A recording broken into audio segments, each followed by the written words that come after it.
So, welcome. This is our part two of our second episode. It's been a little while since we've had the A bit. opportunity to record, but we've included some wine and coffee. I think I'm tempting fate with coffee and a late night of video editing, perhaps. I don't know. We'll see. Mm. So, we had a pretty good discussion with the last video. We talked about supporting our partners' relationship. And we spoke about structuring our relationships, supporting new relationships, and supporting new partnerships, and some of things around shared responsibilities, etc.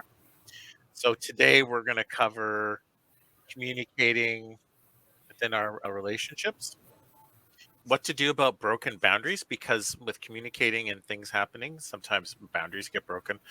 We're going to talk about jealousy, envy, and compersion. And if you don't know what the compersion is, you'll find out. We'll talk about respecting your metas. And finally, we'll talk about honoring ourselves. So I think those will be good things to dig into. Certainly, there's a lot of things you can discuss in this topic. And we have a somewhat special visitor. Sam, do you want to go over that a little bit? Yes, I have a young baby who's 10 months old, and I am still currently breastfeeding. So he may make some little noises as he tries to nibble, literally now. So We get to see you in the throes of feeding. yeah, so like if I scream or make a weird, just ignore me. Okay. Do you want me to pause that while you deal with that? Oh, wow. This is going to make for good television. I mean, podcast. Anyway. All right. So I guess we're going to talk about communicating our relationship. And this is a particularly interesting part of the topic in supporting our partners' relationships. So I think one of the ways that people communicate with their partners is they don't, unless they're asked about stuff. Have you ever had a don't ask, don't tell? Do you want to describe what a don't ask, don't tell dynamic? Sure. Don't ask, don't tell is exactly how it sounds. Don't ask me questions, and I'm not going to tell you answers. Basically, some people subscribe to that because they don't want to know more information.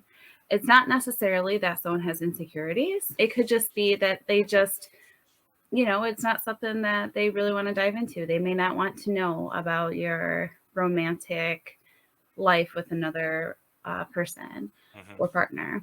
They might not want to know the sexual details, or they may just want to live independently and focus on the relationship at hand or partnership with you. So basically, don't ask, don't tell is don't ask me anything, and I'm not going to tell you anything. Right. Well, I've seen other people use it. The interesting aspect to don't ask, don't tell sometimes is the agreement between the two people is usually to protect something. Mm-hmm. As much as I think sometimes some people just work on the don't ask, don't tell because they don't really want to know. They don't care. But the other time is like they really don't want to know because they may have major insecurities or they may get triggered. And sometimes that happens. You see, I would say that you see a lot of don't ask, don't tell, and especially new relationships, especially poly relationships or ethical non-monogamy, when people are just trying things out and you don't want to like rock the boat. Yeah. Because what's the opposite of don't ask, don't tell? Radical communication or radical honesty or something. There's a name for it. Do you remember what that's called? I don't know the exact name for it. I really don't. I don't know if I ever really knew if there was an actual terminology to it. I remember people talking about this in some of the support forums on Facebook and elsewhere, where individuals would just share everything with their partners, and sensitivity and decorum be damned. Which I think there's a pendulum, right? So, well, I guess even you could take don't ask, don't tell even further. It's like I refuse to give you any information. Well, you could even take it further than that, and is that I'm going to lie to you. There is that, and I don't think that's very awful. So, but I think there, in terms of the ethical side of things, don't ask, don't tell is ethical, and then that it has to be agreed upon. And it is one sort of extreme. And then the other extreme is tell your partner everything about what's going on in your relationships. So I guess would that be like part of like a kitchen poly table type of thing? Shared of information, or do you view that as differently? Huh. Well, I think it's a little different. I think kitchen table poly is sort of maybe that's kind of in the middle. Okay. It Yeah. feels like it could compromise where, well, I don't know. You can do there's parallel relationships you can have and they don't cross over. Kitchen table poly expect or has a configuration, I guess, or a setup where people can bring everybody, all their partners to the kitchen table and sit down, have a coffee, maybe have supper, go out on double dates, things like that, where everybody is sort of exposed socially. I have that type of dynamic right now where my girlfriend can come over and hang out with my wife's boyfriend and my wife, and we have dinner together. We just had that this past week, Oh, and how that was really lovely. nice. And that was really nice. That was Good it for was really nice. you. Interestingly, my wife had to go to bed, and everybody else stayed around and hung out. And we watched a TV show together. Yeah, so it's a pretty interesting dynamic, I guess, in terms of for some comfort. I know I've personally done the don't ask, don't tell many moons ago when we first started out with our ethical non-monogamy business. It was really hard for me. And I think it was really hard on my wife too. Reason why it was hard was that I felt like I couldn't be authentic. Mm. So I couldn't communicate with my partner about the things I was feeling and experiencing because they wouldn't ask me questions. And I desperately wanted to talk about some things because you want to share, you would hope that with your partner that you have an established friendship with them and there's somebody you can share nice things with. And if you can't, you kind of get bottled up. And I think it personally for me, it ate me away. It Okay. at me and made me feel really bound up, and it kind of made me a little sick inside Okay. emotionally. And I didn't want to do it. So it works for some people, but for me, it was really hard, which will eventually lead it into something else that we're going to talk about with the consent to communicate. Have you ever had don't ask, don't tell in your own? Not really directly. Like I currently my partnership, I don't really want to know a lot of information. I'll ask how is he doing? How is his relationship with his girlfriend? But I don't really want to know the details. This particular situation. That's fair. And I don't think I did in past relationships but it wasn't anything. It was more of like I had partners ask me, "Hey, would you like, may I share this, or would you like to hear about this, or, can I show you what my partner got me?"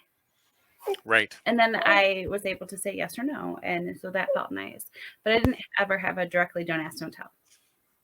There was Gotcha. always like a sense of privacy, I guess you can say, where like I honored the privacy. I wanted the privacy of my relationship. I didn't want someone to know all of the details of my intimacy without me knowing that someone else is sharing part of that. But I do like the ability to ask my partner how their partners or relationships are going. Yeah. I think some of it comes from experience too, Yeah. knowing how to navigate the communication with the person you're connected with. Mm-hmm. So I've had experiences where I've had to also communicate with, say, like a girlfriend to tell them about somebody new that might come up, not Oh just yeah. my wife, but that's always fun too. So the other side of it is that radical communication where everything is shared, everything is known.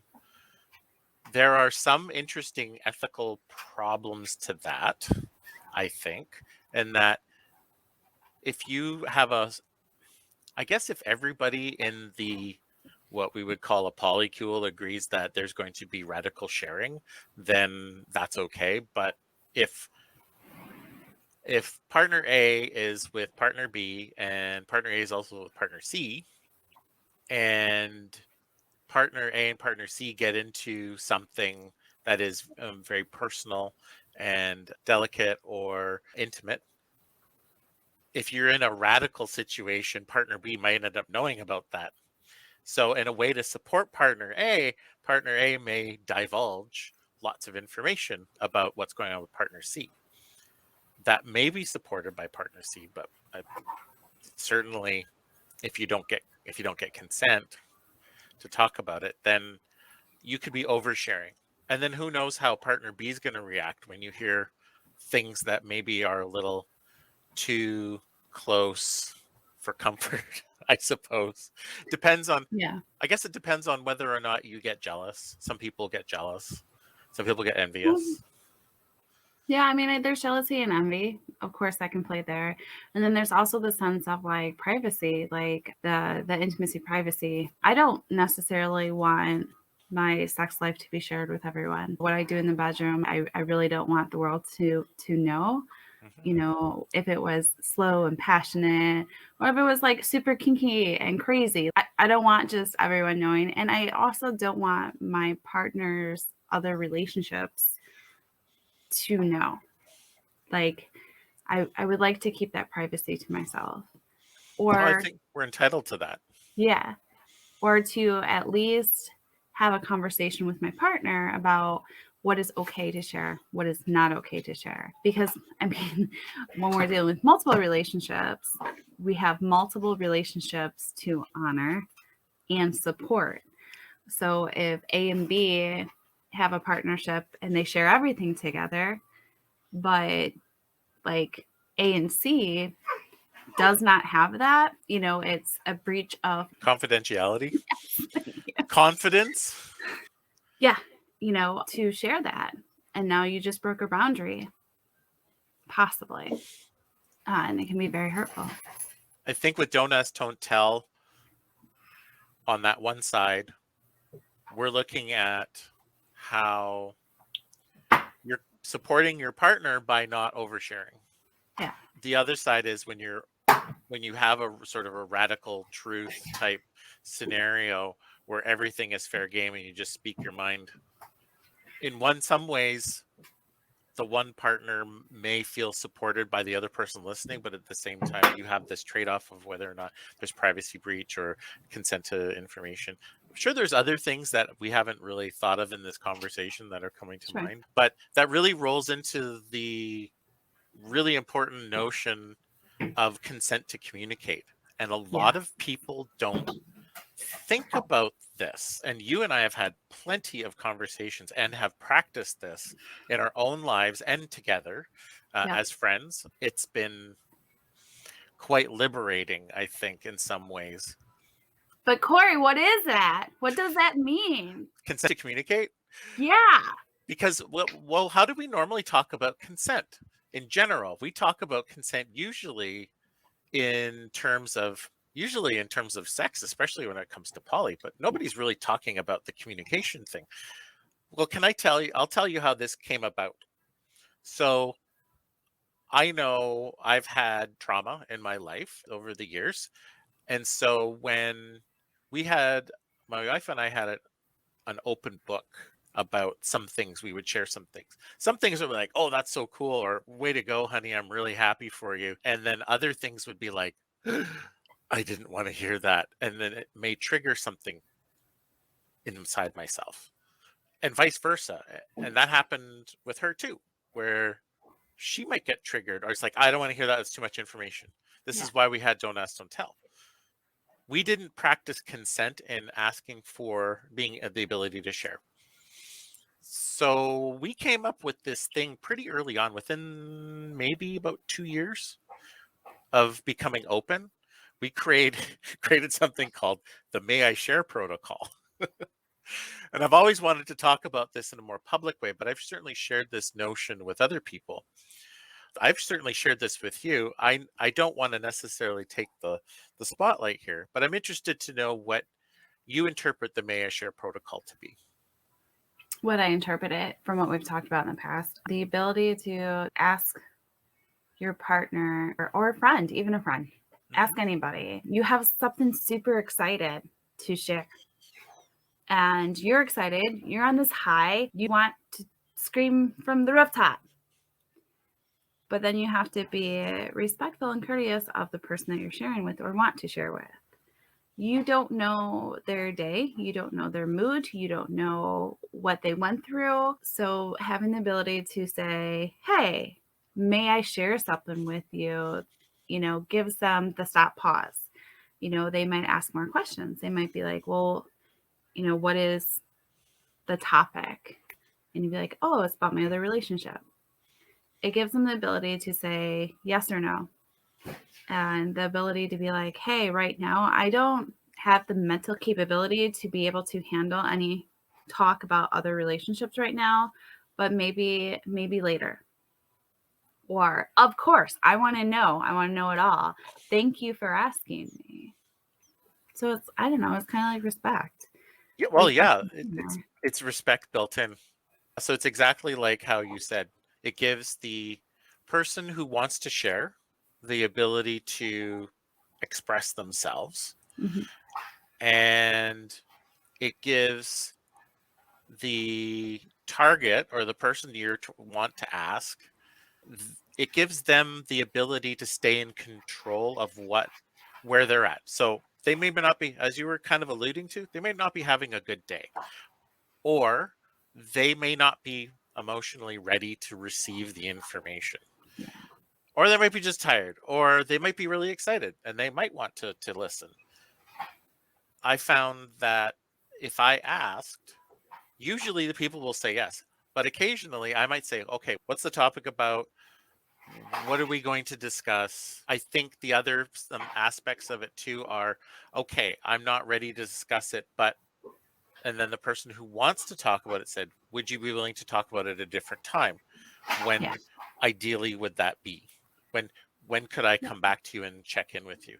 So having that, there's a psychology to it, because as soon as I say, as soon as I give consent to speak, I've now taken my power back, because when somebody else just sort of blurts something exciting or sensitive to you, you may not be ready to process that. But if you've given consent, your brain goes, okay, I'm ready. I think I may, perhaps I might not enjoy what I'm hearing, or perhaps I might really enjoy what I'm hearing. It gives that stop pause. Yes, absolutely. You get that. It's a control aspect, but it's also, I guess it involves just making sure that everybody is respected. It's really exciting when you try it, because you could try it with partners, you can try it with friends, but it gives you a mechanism to support your partner in a It way does. that is healthy, a way that respects each other, and invites conversation that doesn't always necessarily have to be shot from the hip. Mm-hmm. It can, you can measure it a little bit, you can pace things a little.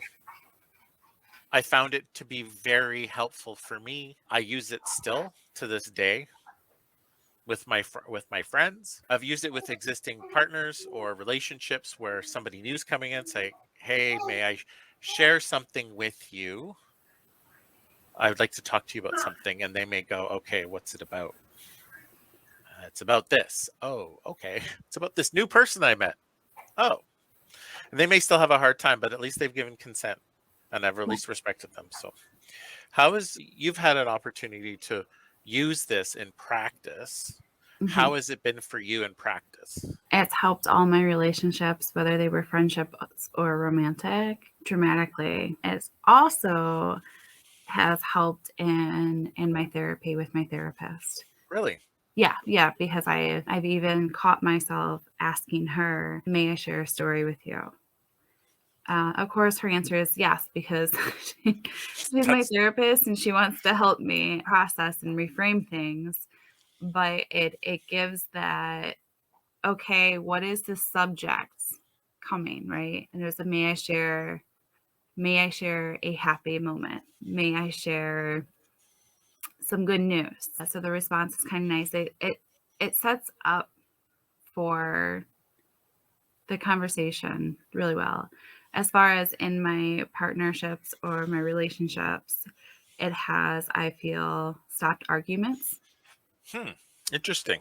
It's stopped aggressive behavior for me or for my partner. You know, if I have something super excited to tell my partner and my partner just came in from doing yard work and is sweating and tired and exhausted, and I'm just in the kitchen like bouncing all around dancing, and I'm like, oh, I have such happy news.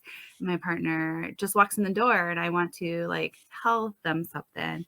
Instead of just telling them, I can ask, hey, can I share something happy? And my partner can sit there and say, can you give me a moment? Let me shower first. How about later? It Gives provides that opportunity. reassurance too, especially Mhm. the person who wants to talk and the person who's your target audience that you want to invite into the conversation. It really gives them that ability to reassure you where their comfort is at that moment. May I share another example with you? Absolutely. Okay, so this is kind of reversed. I noticed my partner had, it was like one of those photo booth picture thingies. Yes. So he was going through stuff after visiting his girlfriend. And I don't know if he had it in his billfold or something, but I noticed something. And particularly right now, when it involves his girlfriend, there's some tension there, not getting along well. But Sure. I'm trying to be actively supportive of my partner. I do not get along with this meta at the Hmm. moment, but I want to be happy for him. So he was kind of trying to hide it and he felt uncomfortable around me with this like photo strip. And so I Hmm. looked at him and I smiled and I said, what do you have there? And he's like, oh, it's photos. And I stopped for a second because I almost felt myself getting worked up. And then I reminded myself that I really want to support my partner. Hmm. I want to be excited for his happiness. So I asked him, I said, may I see this photo? May I see the photo? And he stopped, paused for a moment, looked at me, and said, okay. And so I looked at the photo and they were smiley, they were happy. And I said, well, these are nice photos and you look happy. I'm happy for you. Now, that was something really big. Yeah. It sounds big. So, yeah, it was huge because it was the reverse. It wasn't that I wanted something to share, right? So I wasn't asking him to share information. I was asking him basically to share his happy with me. So I was asking his consent to share. Yeah. That's an interesting side effect. I think that'll get into when we're talking about compersion, Mhm. things like that. But what's interesting is that it's all connected. What occurred to me as you were talking is that there's the I want to communicate, so I'm going to ask for consent. But there's also this, can I get your consent? Can I ask you something? Or can I get something from you? But I need your consent to do it. I'm not going to try to extract it from you. Yeah. So I think that's important too. And so we talk a lot about physical consent and Yeah. intimacy, like consent with intimacy, but we don't really talk about that, the communicating piece. So I think it's really important. I know I wrote out the May I Share protocol, so I'll just go down with it really Yes. briefly. Please. So you want to talk to your partner about something. So you say to them, may I share? May I share something with you? They have the opportunity to say yes or no.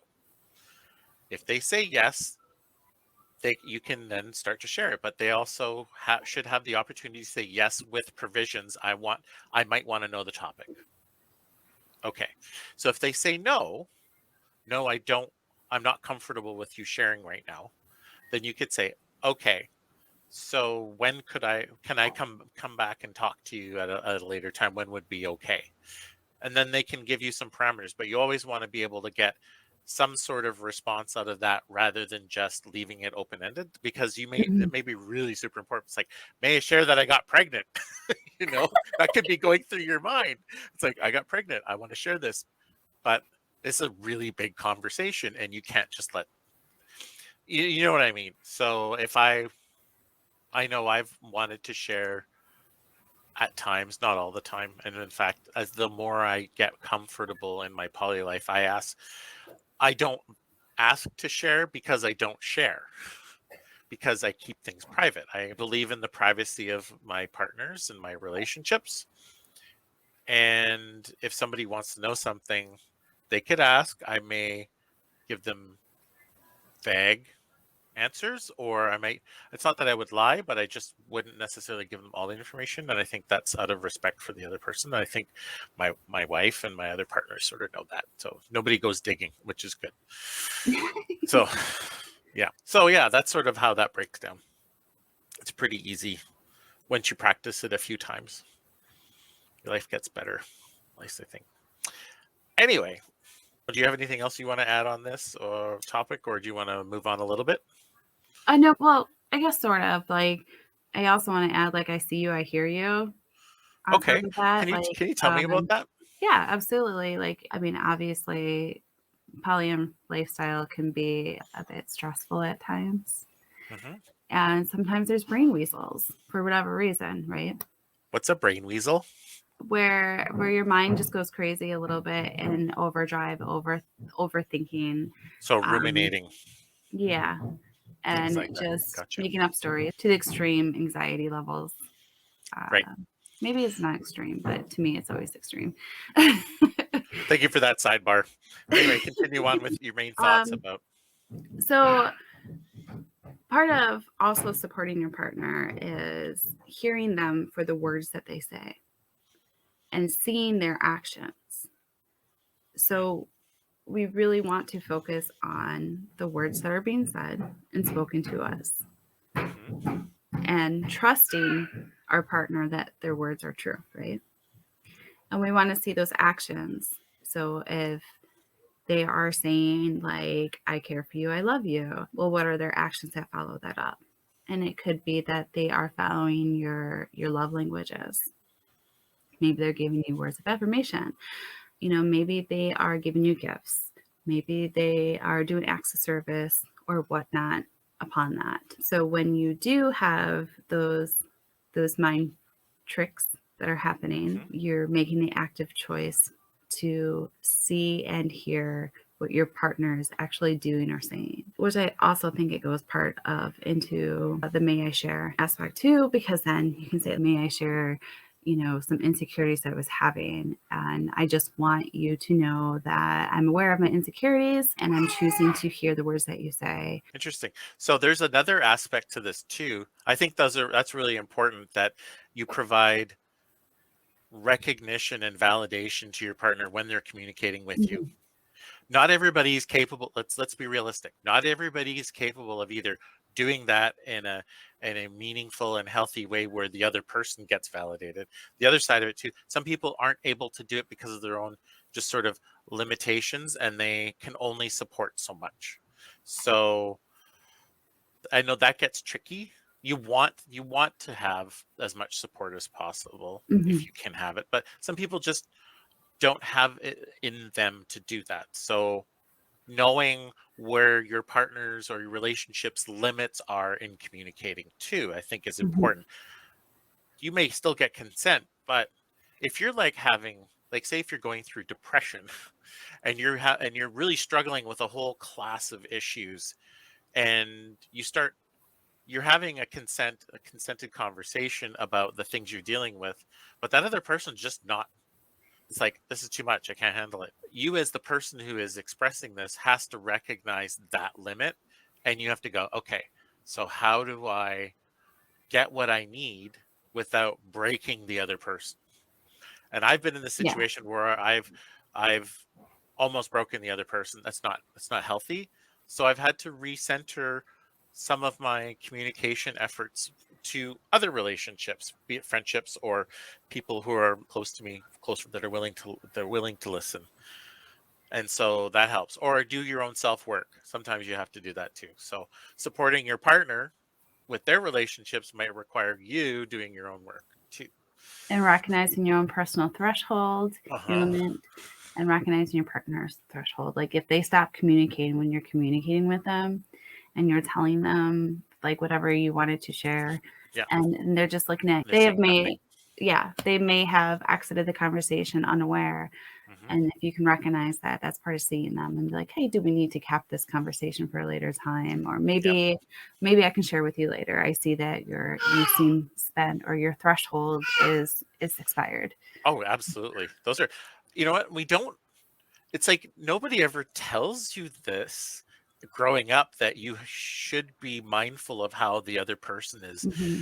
receiving that. There is another way you can go about communicating in this modern day and age. Instead of just having face to face, sometimes doing things through a different medium helps, and not just video. Like, I think when you have face to face, there's verbal communication, there's the nonverbal communication. But Hmm. sometimes some people will be threatened by interactions that involve verbal and nonverbal communication cues. So what do you do? How do you have a real conversation with somebody with that limitation in mind, especially when the topic is stressful? Because then usually the person might shut down. So what do? You pull out your phone or your computer and you have a text conversation. It removes the verbal and nonverbal communication cues from that mix. Hmm. It forces each individual to think about what they're going to say, and provides a natural limiting mechanism in terms of speed and how things come at between each other. But you have to be very articulate, and you have to be willing to not read into things and ask on, and you have to be willing to ask for clarity, Hmm. and you have to be willing to give Hmm. clarity too. So, Hmm. but I have had numerous times where a partner has not been able to have that face to face, because I'm a communicator in a very certain way. You and I have had plenty of conversations in the past where we can just go back and forth and it's no problem. Even if it's really difficult, we can still Yeah. talk about things. But that's not how everybody operates. So being able to create trust through a process that eliminates maybe some aspects that trigger somebody. Maybe they had a really crappy experience growing up where everybody yelled about everything all the time. That's like, how can you even like look at having a conversation with somebody where anything's heavy, if Yeah. it's always laden with ick, right? Or the whole idea that, oh, I'm going to feel icky. So Yeah. moving it to that other medium, I think it So seems to I work. like to add on to that, though, as the Yeah, go ahead. opposite can come apart too. I've had to tell people in text conversations, hey, I need to pause this. I'm unable to express myself in text message the way that I need to be expressing. I feel misunderstood, and I really would like to be understood.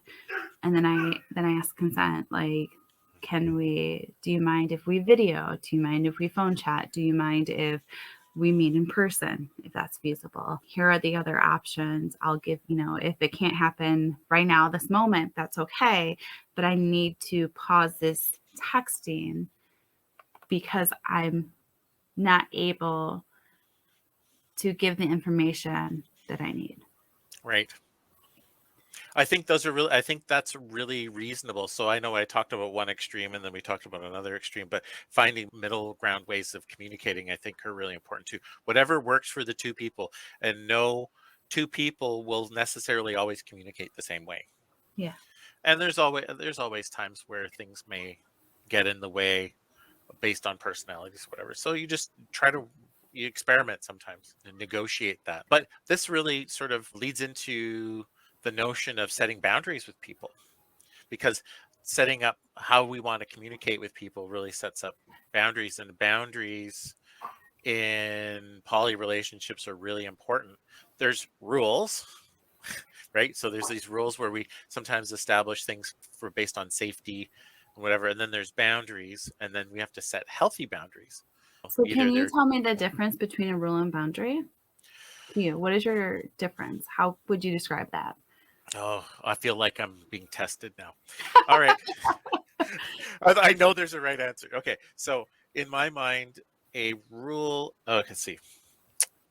A boundary is something that I express to somebody where it goes from I feel comfortable to I won't feel comfortable. So this is where I expect, this is how I will behave if certain things happen, and then I will behave a different way if something else happens. But that's where I'm expecting. Let's see if I have to come up with So an would you example. say that a A ru- boundary is personal? That is a personal yes, thing for yes, yourself, for a, yourself. yes, and a rule is like, it's like a commandment between. It's like, I don't know, thou shalt do the dishes after school every day or whatever. You said that for your kids. That's a rule. A boundary might be around that. Well, I'll do the dishes, Dad, if if the if I have the right cleaning supplies and I have a space where I can do that. If I can't do that, I'm not doing the dishes. But that's what makes that personal. I know it's kind of a ridiculous example, but yeah, I think rules are one of the sides of it is that rules seem to be meant. I've heard this countless times by countless people that rules always seem to get broken, but boundaries, they can be broken too, but you can always choose, you can always explain to how you handle the consequences of breaking those boundaries. But there's an interesting thing too, is like when we establish boundaries with people saying, hey, I'm willing to accept this, but I'm not willing to accept that. And if this happens, great. If this other thing happens, then I'm going to behave in a certain way. It sets expectations, but we have to be good about maintaining those things. There's either rigid boundaries, which are like almost like rules. It's sort of like you won't accept any sort of compromise, or the I don't know. Help me out here. And there's porous ones too, right? Where if we have a boundary and somebody sort of pushes that boundary and we just sort of let them through. Oh, that's what it is. So a rigid boundary is where we will never let anybody through on that. And a porous one, it just sort of like the boundary crumbles pretty quickly because you don't have a backbone Right. to support it. So what is the difference with an agreement? Like, would you say an agreement is a rule? Would you say that it's different? Would you say it's in between a rule and a boundary? An agreement, you would hope, is negotiated. Yes. It is consent by both parties to behave to have something in a particular way happen. Or let's see, you obviously negotiate specifics about an agreement, and then you both follow the agreement. It could sound like a rule, but a rule sometimes can be hard and fast, and people don't necessarily accept a rule when they agree to it. Sometimes they might do it Mm-hmm. just because they might accept a rule under duress, or they might just say just do it to shut the other person up. But a good, healthy agreement involves two people discussing the aspects to a particular topic, and then both having buy-in. Mm-hmm. You Mm-hmm. negotiate so you both have buy-in. When you don't have buy-in, you're in trouble, and that the agreement's going to get broken, or you may have rule. It may end up being a hard and fast rule. I think the lines get a little blurred. What do you think? I think you have this articulated a lot better than I do. So between the agreement and a rule, Yeah. I would definitely agree with you that an agreement is a negotiating terms of your relationship or partnership, within terms of what makes it or doesn't make it. And then I think it's open ended where an agreement can come back to be renegotiated versus Yeah. a rule is set in stone. This is the way it is. And if it's broken, there's no discussion. Like There might be a consequence. yeah, a consequence or punishment, I guess. Yeah. Yeah. Anyway, versus an agreement, if it is broken, it comes back to discussion into like why, here's my feelings, here's how I feel about the Mm. agreement was broken. Do we need to uphold and change the agreement? Is this agreement no longer valid? Like, does this agreement serve our relationship anymore? It's interesting. Agreements come out of an evolved sense of being able to treat each other like the adults we deserve to be treated like. Whereas rules, I have found rules get set up to protect usually one person over maybe another, or just to protect somebody's comfort zone. Like, you're not allowed to, like in a poly circumstance, the rule is you're not allowed to stay overnight, right? Under no circumstances is anybody allowed to stay overnight, and partner A is the one who sets this up, and partner B is probably okay with that at some level, but really hasn't looked at it from a nuanced perspective, and realizes that maybe in 2 months' time, they're in a situation where they may be forced to stay overnight, and now the rule is broken. Or even the person who established the rule ends up breaking their own rule. And what is, like, that just gets crazy. So this is why agreements are important, because if everybody comes to the table and has the buy-in on the agreement, like genuinely, you're going to get more adherence to the agreement. I think too, if an agreement, and maybe even to some extent a rule, isn't working for you, to support your partner, you should encourage a negotiation or renegotiation of those rules or agreements. Absolutely. You can make new choices. It's okay. You're allowed to say, okay, we've chosen to behave in a particular way based on what we'd agreed to. And then down the road, you may go, hey, this isn't working. I'm finding I'm really struggling with this. Can we talk about this and perhaps recalibrate this a little bit? Yeah. I guess that brings us into compromising of relationship. So versus like a rule, usually there's no compromise. Versus an agreement can be negotiated for compromises. Compromises are, I think, super important. I don't think you can get anywhere and have a healthy relationship without developing compromises over time, because the world is a gray area. You can try to look at things in black and white, but really what ends up happening is that something is bound to hit that gray area eventually, and somebody's going to get disappointed if the hard line isn't met. So being able to recognize that we need to compromise to support a partner, to provide, it's like, okay, well, maybe I might not be comfortable with something based off an agreement, but okay, so this is what you want. Okay, what can I do where it doesn't necessarily break me in order to support you doing that? I remember my wife had a relationship with somebody where they loved to dominate their time, like just dominate their time. And one of their, and I don't know whether or not I really compromised or I bent over backwards, but she would go and spend time with this partner over a course of a weekend. And, they had their time together and whatever, but I couldn't really communicate with them too much. But I asked for compromises around communicating, especially when it came around to family and emergency issues, and that these were important, and they're important to me and important to our family. And she agreed that we were going to make sure, and there was a compromise on how we were going to do it. And over time, certain things got adjusted. If there was some more specific things that I needed from her, then we could make adjustments over time. What do you think? Where have you been? Where have I been with compromises? Sure. All right. Well, I am currently in a situation where my partner asked for me to compromise, where I'm uncomfortable. Again, at this particular state, my mother and I are not on good terms, which that is okay. You don't have to get along with your partner's relationship, people or other partners. You don't have to. It helps, but it it's help. not. But it is not necessary, and nobody should ever expect that everybody's going to get along at all times. In fact, that's a recipe for disaster. That's an unrealistic expectation. So yeah.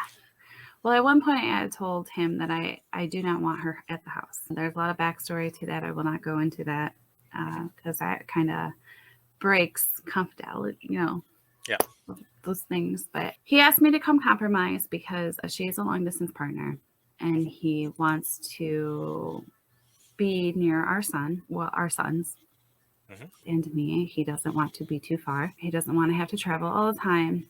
He doesn't want to spend our money. We have a partnership. We share finances together. So he doesn't want to spend our money all the time for flights or for hotel rooms.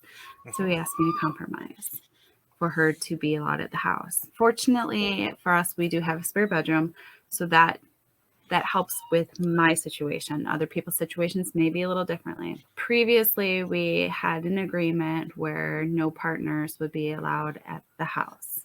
That was probably for comfort until reality happens sometimes, just Mhm. like the situation. And I'm to the point where I have to compromise. Mhm. My partner loves this person, and I see that he's happy with this person. And if I love my partner, I should be willing to compromise. But also, if he loves me, he will agree to the boundaries that I need to put in place to be safe.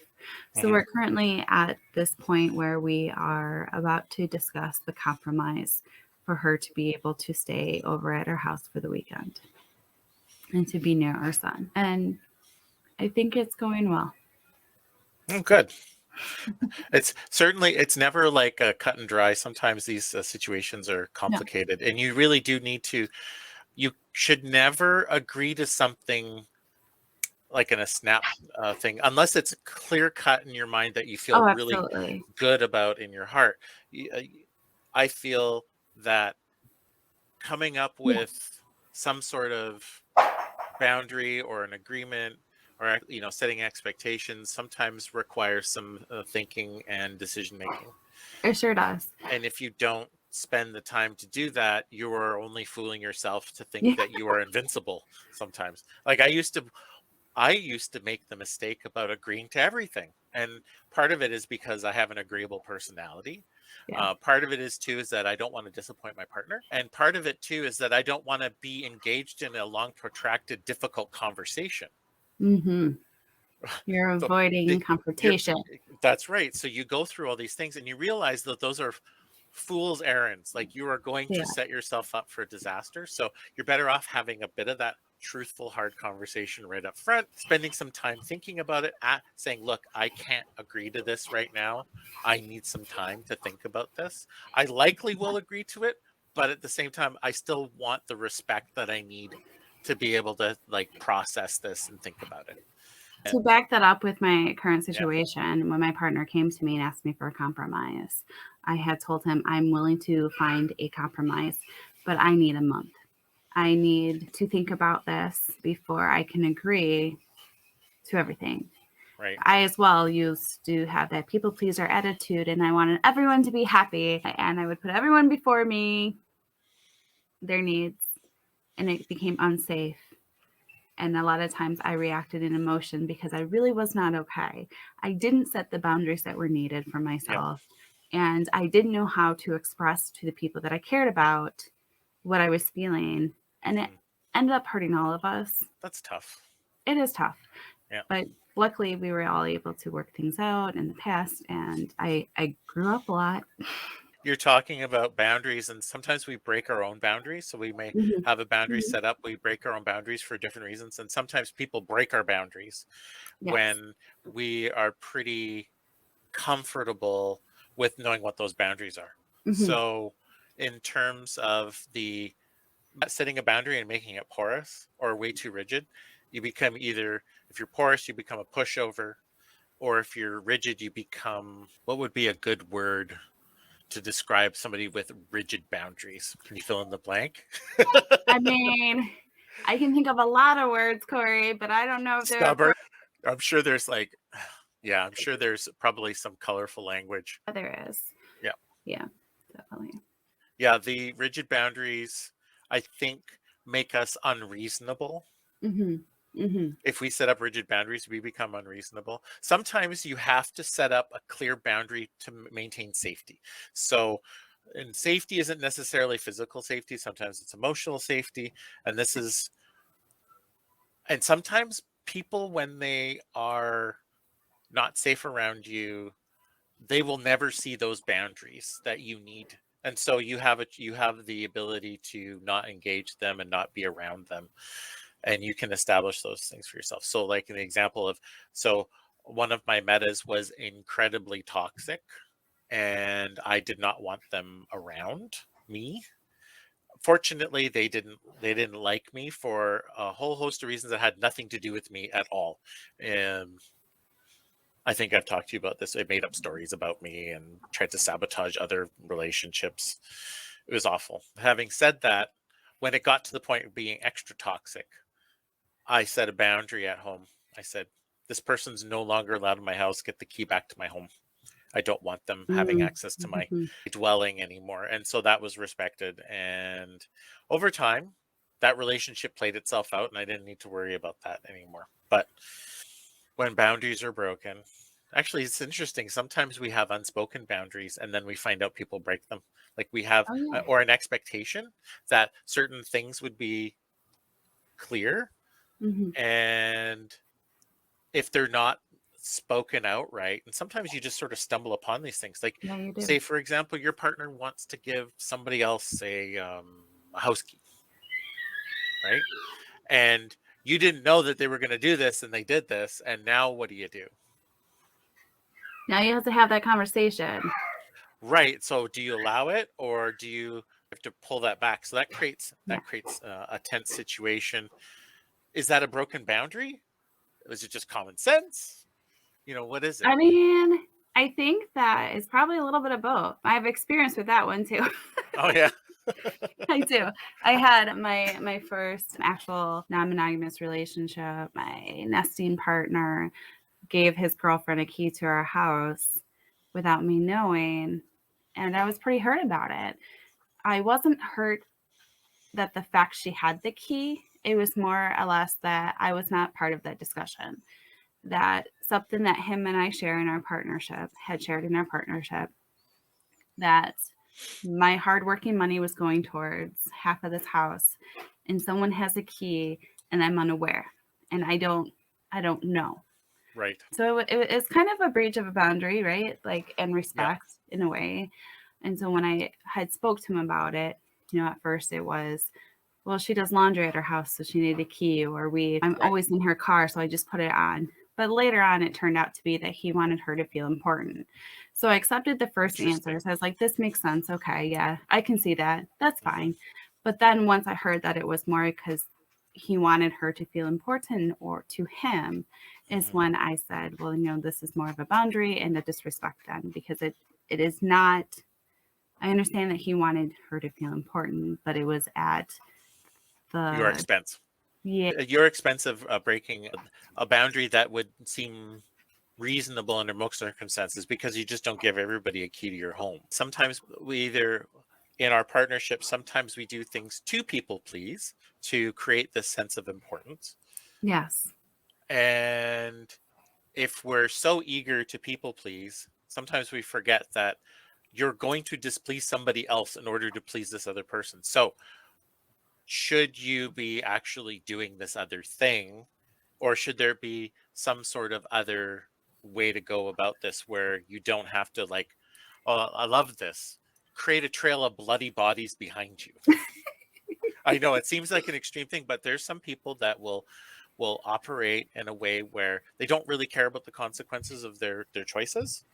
Right. And how can you support a partner, or how can a partner support you, either circumstance, if you're just willing to lay waste to what's behind you and you don't really care? That's not Yeah. healthy either. No, it's So not. It's no, really not.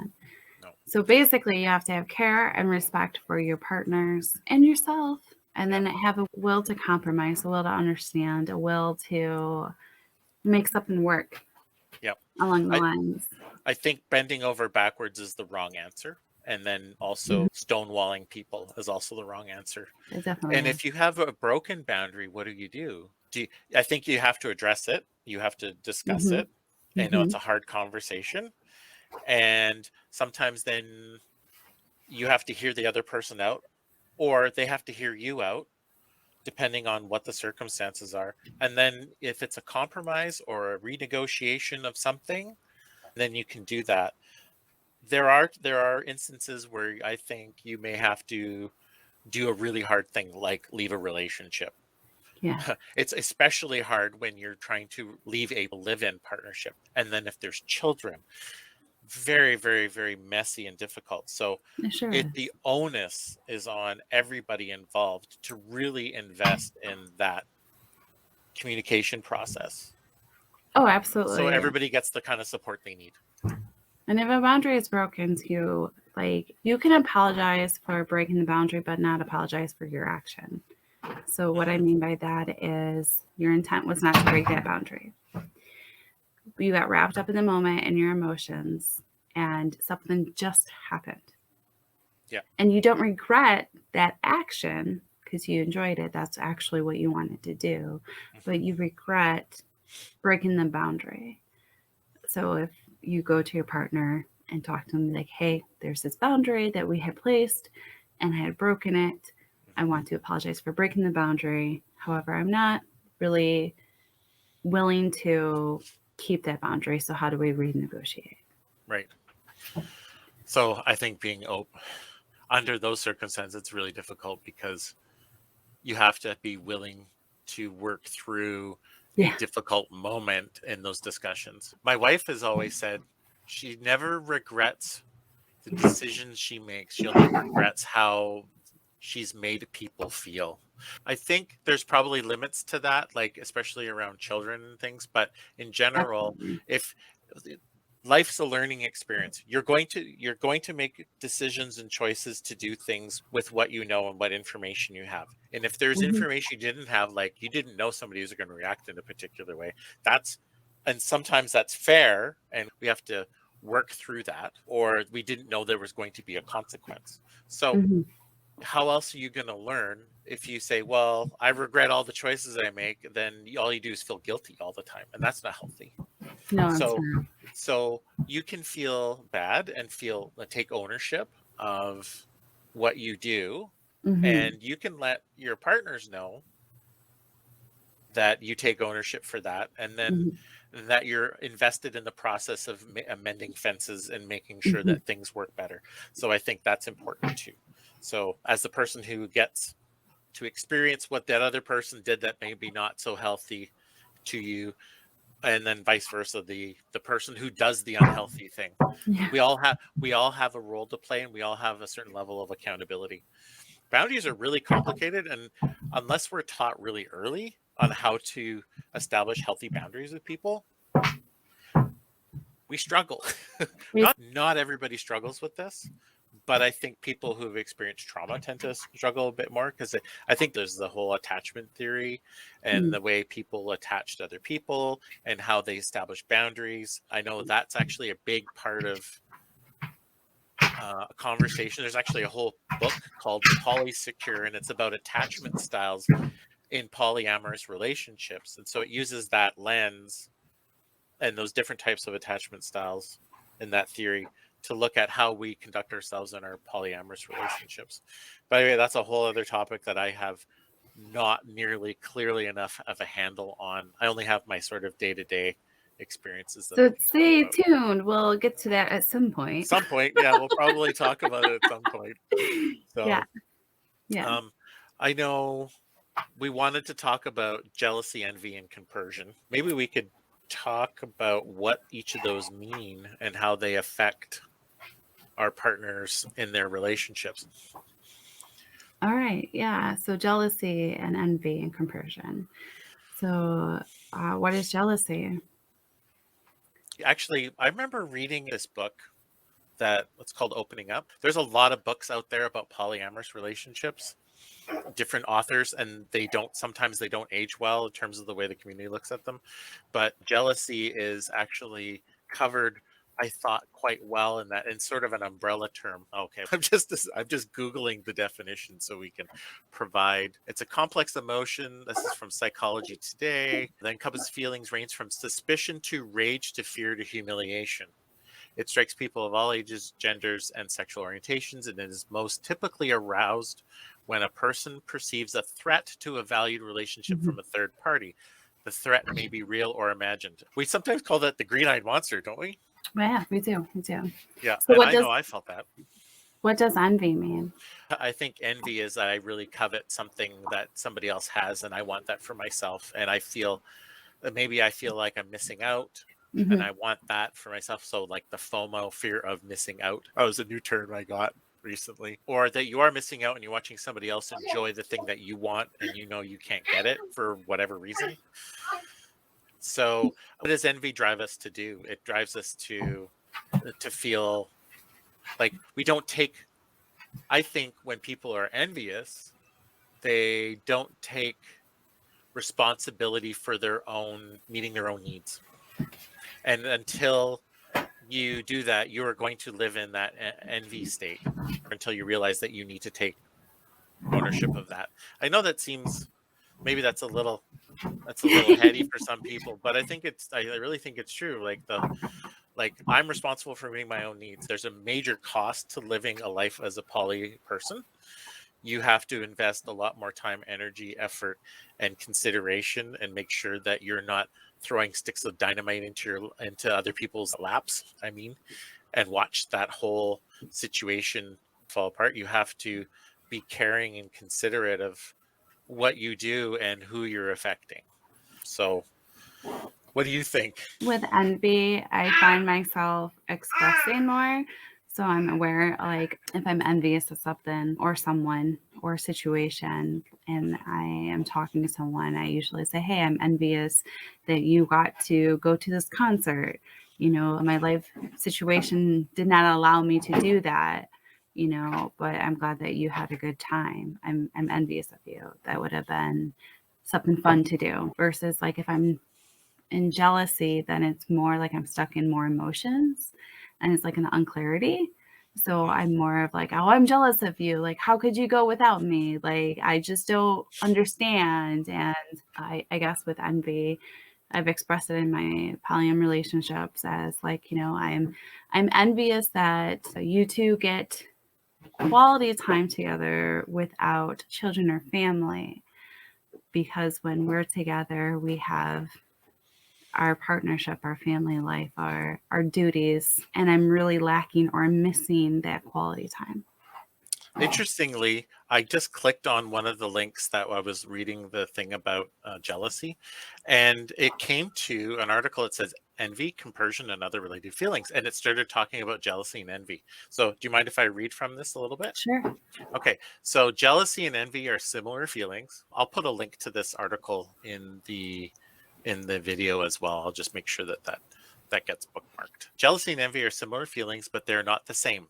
Jealousy always involves a third party seen as a rival for affection or Mm, attention. So there's a rivalry of some sort. Envy occurs between only two people and is best summed up as I want what you have. For example, someone may feel envious of another's wealth, status, or appearance.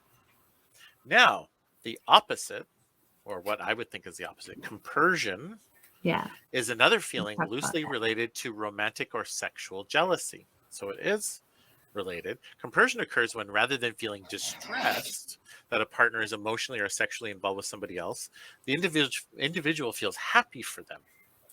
Compersion is most often discussed in the context of polyamory and other consensually non monogamous relationships. Now, here's an interesting thing. There's this little call out that says, what should I do if I feel envious of my partner? Be honest about your feelings and work to directly address any underlying issues, such as inequality with the relationship or personal feelings of inadequacy. I agree with that. It may help for the envious partner to pursue concrete avenues, such as a career change or a new workout routine to boost self efficacy and self esteem. Basically, maybe if you're feeling envious, this is why I say that you need to meet your own needs. You need to Yeah, redirect your energy to addressing what needs aren't being met in that. So I think compersion's really great when you have it. It's hard yeah, though, it is.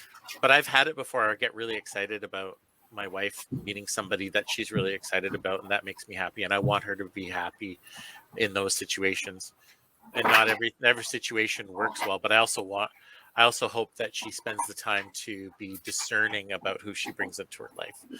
So I would hope that if she's a little more discerning, that some of these feelings like the jealousy and things like that aren't really so evident, and the compersion certainly is more. I want to take a moment to say that compersion does not necessarily mean like you are ecstatic or in this super happy, amazing, expressive emotion. It can be little things or simple things. You can also experience compersion and not get along with your partner's partner, your partner, whoever they're in a relationship with. You don't have to necessarily get along with everyone to experience. Yeah. I know that in my past I've experienced like I'm happy for my partner. I'm experiencing joy that my partner is happy, even though I don't necessarily get along with his partner. But on the other times in the past, I've been super happy and ecstatic about my metas and the relationships I'm forming with my partner. So it can just be little things. It doesn't have to be this huge, grand, super excited, happy feeling. I don't ever actively think about feeling it. It just happens. It's just like jealousy just happens. I don't go out of my way to feel jealous. I think with envy, that's sort of an interesting gray area. But in terms of looking at these three things and how you support your partner, I think compersion certainly lends itself to, especially if you express it. So you can feel it, but if you express the compersion, say, so I've always heard compersion as being described as I'm happy for my partner's happiness. I'm happy that, or I'm happy for my friend's happiness. So you can feel compersion towards your friend or somebody you know that they're having this wonderful thing. So if they're going to a concert and you're like, oh, that's so awesome, there you go, that's great, But yeah, you can add that really, I think, does help supporting your partners if they know that you're feeling this way. The other thing is being in a healthy way transparent about jealousy, because that's a state of feeling that can really mess you up and it can cause strife. So having healthy communication methods to express some of the stuff we're envious, I find that it's much easier for me to express envy and to be able to let it go. It's like, I'm really envious that this is happening. I wish it was me, but I understand that's mine. Taking ownership of what's yours is really important. And that helps you with your partner, because then your partner feels like you're not trying to put it on them. Yeah. You're not guilt Because I think tripping. that's right. So sometimes we will express these things and inadvertently create a guilt trip. And that really sucks, because I don't want my partner to feel guilty unless I'm feeling really unhealthy and I just want to extract my pound of flesh out of them or something for some reason. But no, that's not a healthy thing to do. And you're going to limit your relationships if you conduct yourself that way. So expressing yourself in a way where they understand that you're struggling, but at the same time, you don't make them own your shit. That's like what's my shit and what's your shit, if you want to just put it bluntly. Knowing how to own your own stuff is, It's important. It's really important. Yeah. Is there anything else you want to say about this little part of the topic, or? No, I think we covered it pretty well. Okay. I think this leads into one of our last couple of topics. So we wanted to talk about respecting your metas. And of course, we know meta is your partner's partner or partner's relationship. It's short for metamor. And they are the love of your love. So there's obviously ways to respect your meta in terms of creating healthy space for your partner to explore the relationship with the other person. You can create unhealthy space and not set boundaries around things, especially with partnerships. And if you share resources and time and family life and house and all that, work schedules and whatever, you can create bad situations where you want to make your partner happy and then they just go off and ride off into the sunset with your meta, and you're like, I'm holding the bag, this is not good.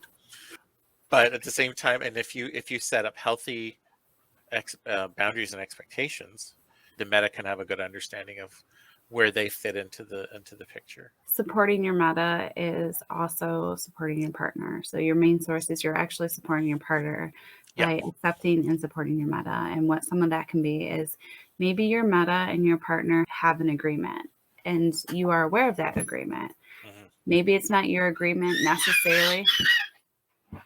Well, hello. I think he agrees too. You don't necessarily have to agree with their agreement, Yes. but somehow you were made aware in some form or way. And if you want a healthy, Dynamic.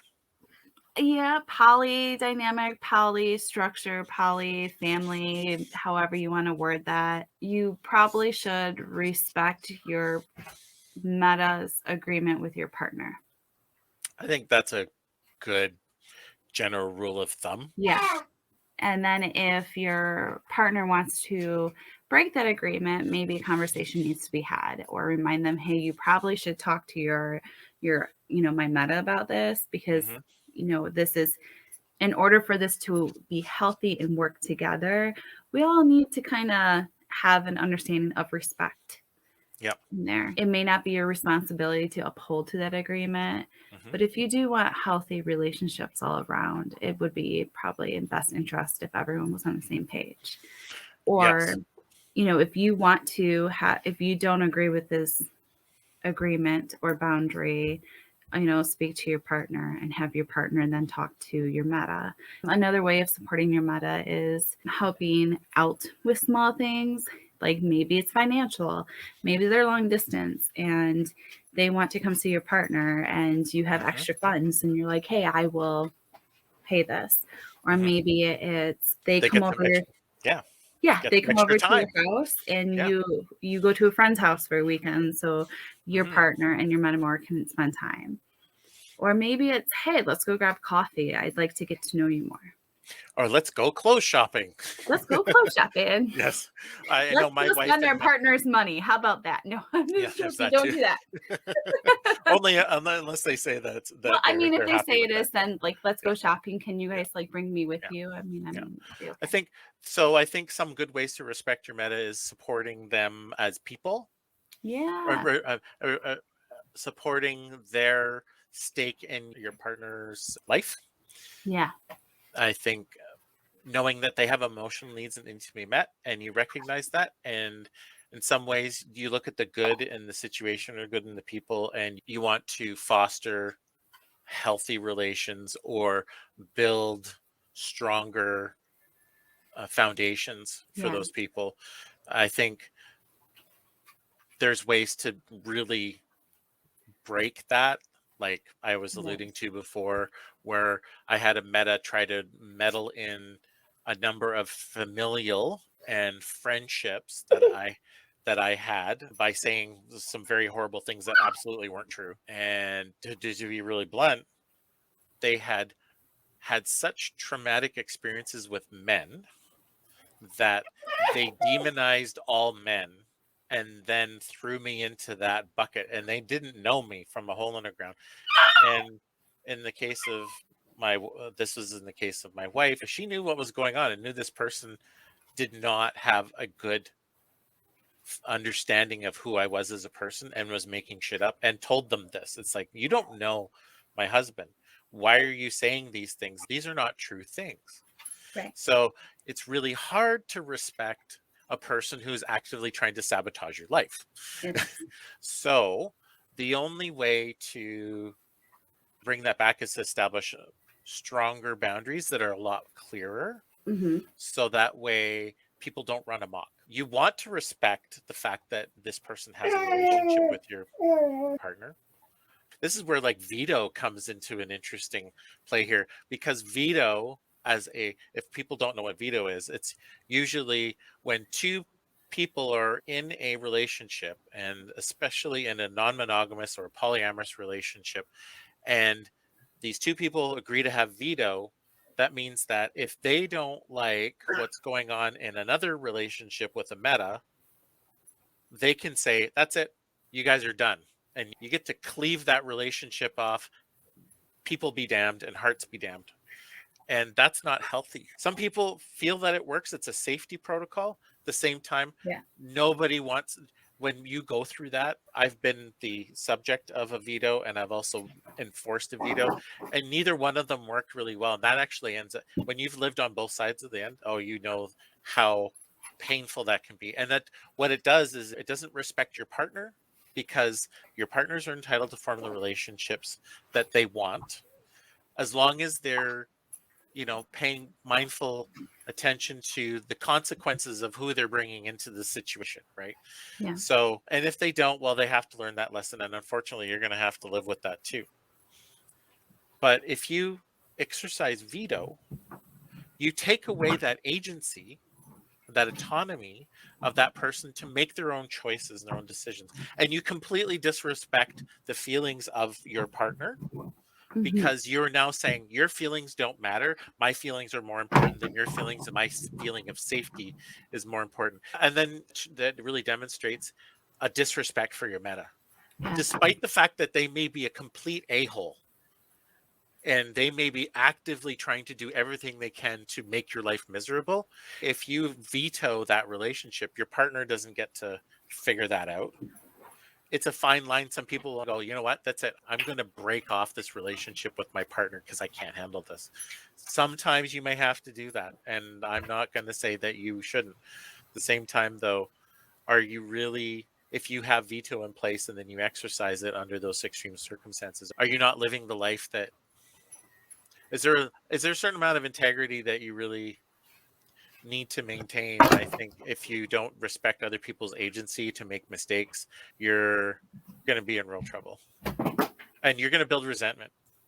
Yeah. I don't want to beat on a veto anymore, because it's such an ugly thing. But for some people, it works. Certainly, it doesn't work for me. It doesn't work for my wife.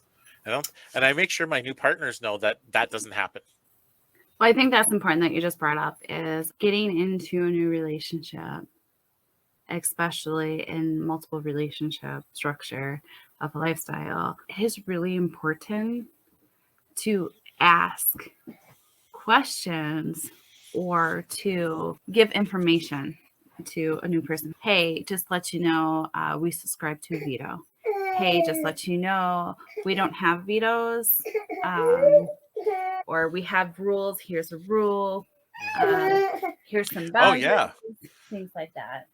actually, thank you for bringing that up, because that's actually really one of those important conversations that I found, that as I evolve in my sensibilities around living in my polyamorous lifestyle, I make sure people have a much better sense of where my relationship is at, and what agreements and boundaries and sort of principles that we live by.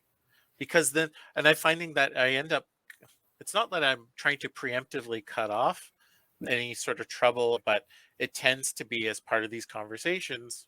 I share these things and they go, oh, okay. Because I've had people say to me, well, what happens if your wife doesn't like me? I'm like, well, then we just don't hang out with her. It's up, but I always say it's up to me. It's up to me to decide whether, like, I have to invest in that relationship. And then at the same time, too, I'm also extremely mindful of who I bring into my life, and how I get to know them, and examine whether or not this person is going to be healthy in my entire dynamic, because I have children and they are very, very, very important to me. They're like number one. My wife is number two. Well, I mean, that's an important aspect Yeah. too, because like if in your situation or the example that you're giving, your Yep. situation, but if you are dating someone that your wife doesn't agree with, yes, that is your responsibility to manage and to balance those two different relationships. Hmm. But it may also just mean that, this partner is not allowed at the house, Hmm. because then it could create an unsafe environment for your wife or Hmm. create tension. And it Hmm. just would be, like you said, your responsibility to balance, to manage that. And how are you Absolutely. going to see this other partner, which would then be okay. And then that new partner would be able to make a decision if they can subscribe to that or if they don't want to. Yeah, exactly. So I think we should probably wrap this up. I think there was one last thing we wanted to talk about briefly, and that was honoring yourself. Oh yeah, honoring yourself. Do you want to take this one? I think honoring yourself is important. It's basically like, let's be self-aware of what we may need, the boundaries that we may set, holding grace for yourself, understanding like if a mistake happens, that to honor yourself, with integrity. Maybe that is admitting your faults, because we all have faults, or inserting your boundaries and making sure that they are heard. That's honoring yourself. And it's really important that you take the time. I'm a people pleaser, or was. And I grew up to the point where realizing to please others, because I do enjoy that. I genuinely enjoy people's happy. It makes me happy. But in order to safely do that, I have to set my boundaries. And I have to honor my own boundaries that I set for myself by inserting them. And that comes to be really important, because you're important. You're an important person. Everyone's important. Every single human. And I think too, one other aspect to that, and I won't get into too much, is that whole notion of self-care and taking care of yourself. In the midst of supporting your partner's relationships, you really need to learn how to take care of yourself too, and meet your own needs. So not everybody can meet your needs for you. You have to learn how to meet your needs first. So. Well, I think that covers everything we wanted to talk about in this particular area. I would invite anybody who has gone and taken the time to listen to this 2.5 hours of chat over the course of 2 videos to leave comments, ask questions, provide ideas for other topics. Certainly, we're not at a loss for words. And we're not experts either. We're just giving our opinions. We're just having a conversation and discussing. So if you have a different viewpoint, let us hear it and let's discuss it. Maybe we'll have you on and maybe you can tell us your viewpoints. It might be interesting. That would be very interesting to have somebody from the public on. So I'll just ask that to help the algorithm again, that you like this video, comment obviously, and please hit the subscribe button so you get more Squealy Baby and 2 poly people yapping a lot about interesting topics. So, and please share the video if you think somebody you know might benefit from this, because a lot of this stuff is crossed between monogamous and non-monogamous style relationships. So I'm happy to talk about these things in those contexts too. So anyway, also, awesome. It's okay. Wait, wrong way. There we go. It's okay to live a life that others don't understand. That's okay. Yep, absolutely. I agree. Yeah, you don't have to understand it in order to live your life authentically, and other people don't necessarily have to understand it for you to be a good person and to, live the life you need. So anyway, so that's it for this evening. Thank you very much for joining us, and we will talk to you all again soon.